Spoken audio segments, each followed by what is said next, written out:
ভাই আনের এই সুন্দর পাঞ্জাবিটা কয়টি দাম? ভাই এইটা অনেক সুন্দর পাঞ্জাবি বুঝছেন, এটা যদি আপনি নেন আপনার লেগে একদম 1700 রাখুন।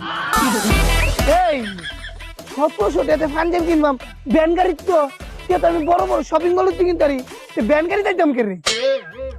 ভাই আপনি কত দিবেন? 400 টাকা দেন। ওই তো না ভাই, অকরে 500 টাকা দেন। এই ভাই ভাই ভাই দেন টিয়া দেন।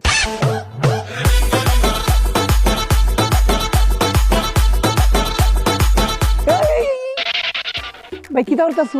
কেলা ভাই ব্যাগে দিতেছি। আরে আপনার এই ব্যাগ লাগতো না, আমার ব্যাগে দিন। ভাই এই ব্যাগে নিতেছেন, এই ব্যাগ নিলেন না, বুঝলাম না ব্যাপারটা। আরে ভাই বুঝলাই না, আনের এই কাপড়ের ব্যাগও যদি পাঞ্জাবিটা লয়ে যায় তে মানুষ মনে করবো আমি ঈদের পাঞ্জাবি কিনছি ফুটপাত বা ব্যানকারির তো। আর যদি এই ব্যাগটা লয়ে যায় তে মানুষ মনে করবো আমি ঈদের পাঞ্জাবি কিনছি হয়তো বড়